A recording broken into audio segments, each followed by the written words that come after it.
We have Prashant Khemka of White Oak, who's joining us. Prashant, of course, has a pulse on the overseas money managers as well. Bulk of his friends still there.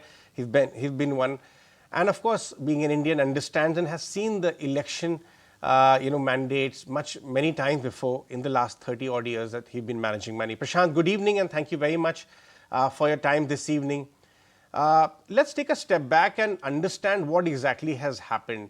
I was discussing with my colleagues through the day today that it appears to me just like a case of a company which has been declaring very strong set of numbers over the past few quarters, and in their interactions at conferences somehow managed to elevate the expectations of their performance in the mind of the investing universe so much that even a 295 or at least a win, even if it's indicating at a coalition win, doesn't seem to excite the investing community. In fact, they were voting with their feet today. Massive falls coming in. But what does it really mean for the market in the medium term, at least, in your view? I think, see, in the medium term, once this roller coaster ride is behind us over the next few days, assuming the numbers what they are today, which suggest a continuation of the government in a coalition now, which is not as strong as that was expected maybe last week, certainly not as strong as was expected, say, yesterday, but nonetheless a coalition that seems very likely stable, going by longer term history of Indian politics.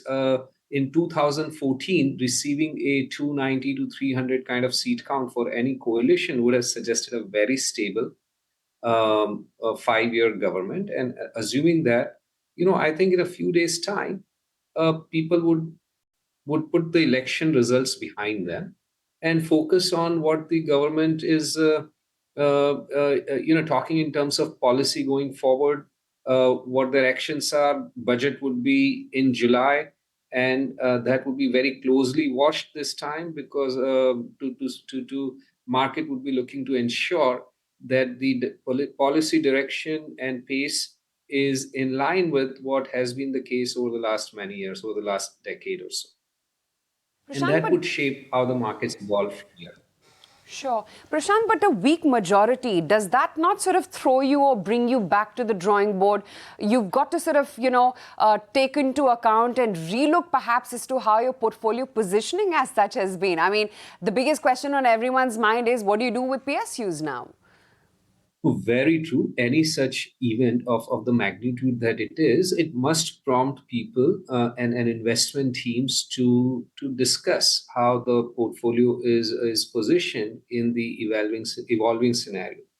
Now, as we've spoken before, our team tends to have some kind of a risk management where we have a balanced portfolio. We don't tend to take macro bets. Directional calls on the market or on specific sectors, and so was the case going into the election as well, and has been for the last several years, or always, I would say. So in that sense, while there is a lot of discussion on what it means for different names within the portfolio, there isn't necessarily anything of the nature on the table that suggests that we need to massively rejig.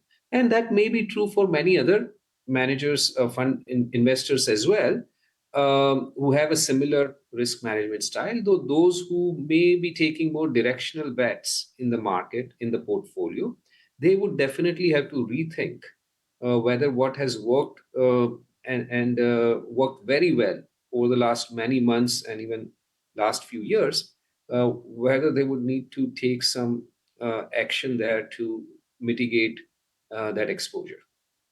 Would you recommend gravitating towards the safe havens? I mean, typically in risk-off modes, one would see underperforming sectors like FMCG, pharma, and they're only underperforming right now, but typically they are the defensive lot. One would gravitate towards those, and I think today is proof. I mean, pick up any FMCG stock, that was the only one holding up. Well, definitely, you saw that today, and as you were pointing out, it's the worst fall in the last 4 years since the COVID crisis. And it was the COVID crisis when these sectors that performed well today, it was the last time when they performed well was in, I believe, March of 2020. So on days like this, it's very natural. Those sectors like FMCG are highly predictable. To their trajectory, long-term trajectory, doesn't really change much, move much because of and events like elections or even wars or whatnot.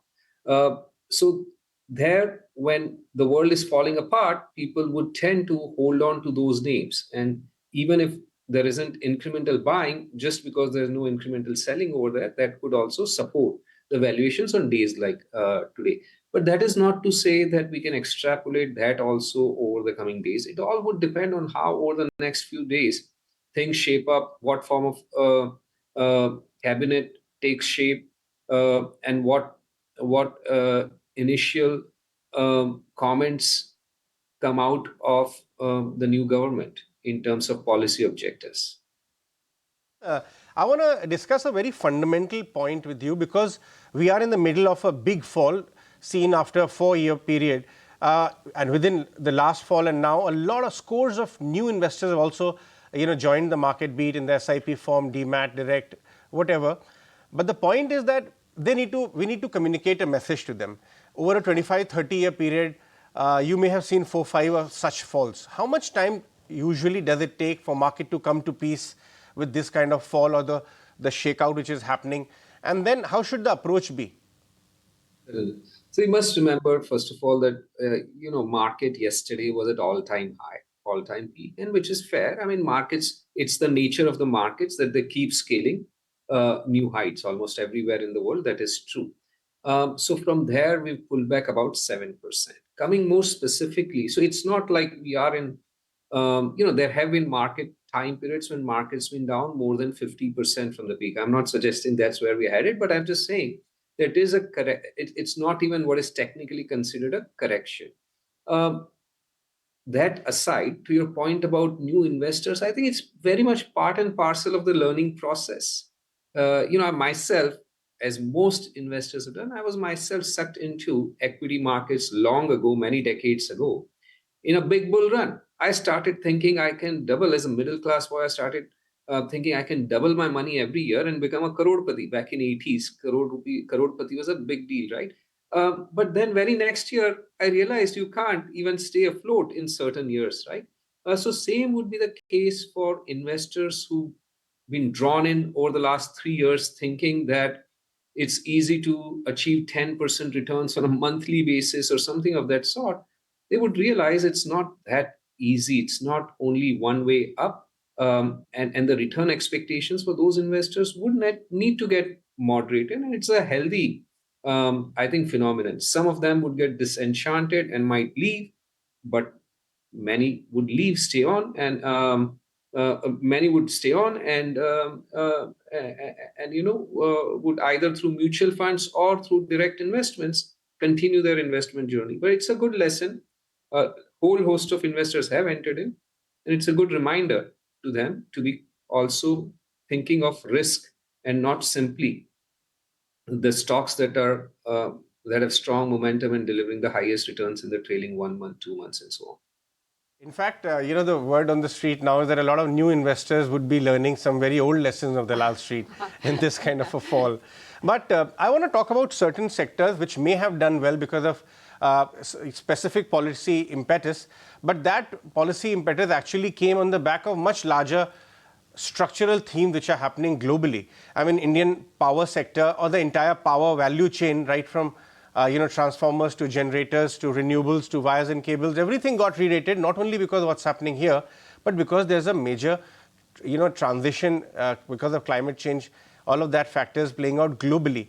So if one were to look at some of the spaces in the market, or for example, financials or the financialization, do some themes come to mind which are more structural than what is happening in our country? And those are the areas one should look at when this shakeout is happening. See, all these, are very real and very structured. It's just what the market is questioning now is how long can you extrapolate them to? How confident are you in extrapolating them to the next 10, 20 years? Last week, investors in these particular sectors were very confident in extrapolating these for decades to come.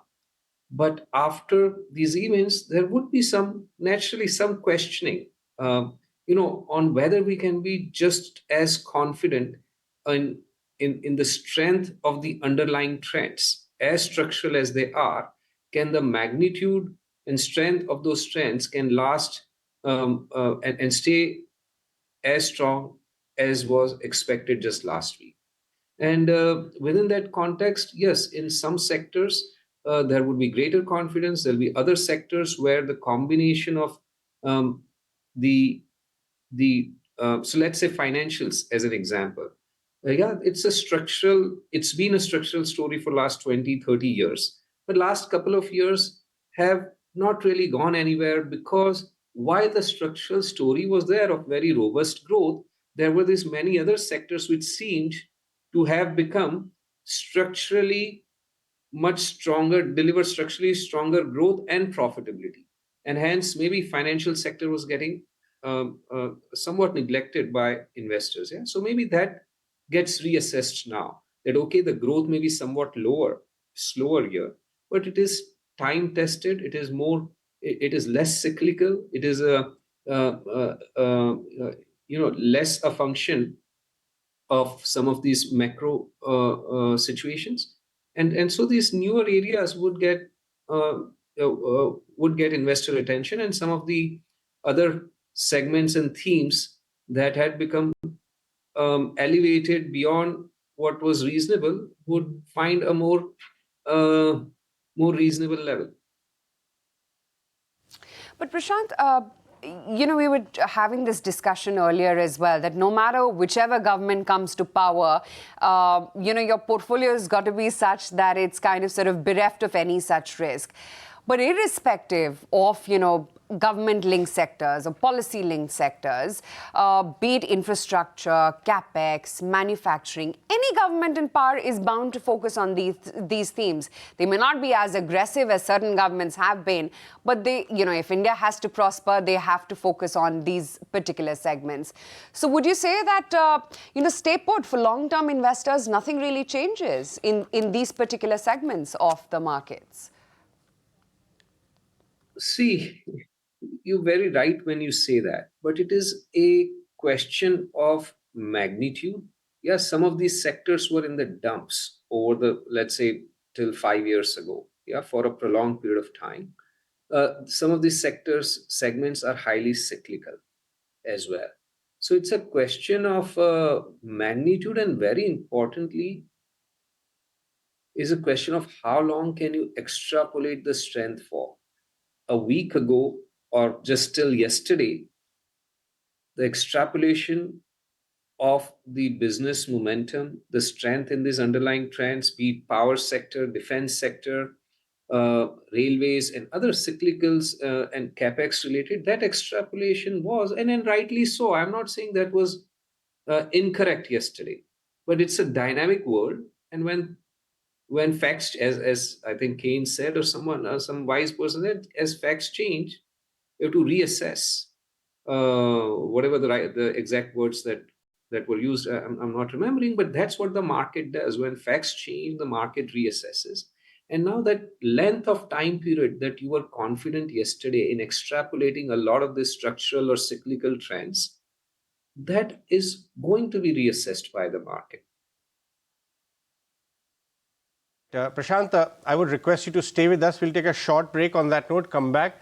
Meanwhile, if you like this video, then like, share and subscribe to ET Now.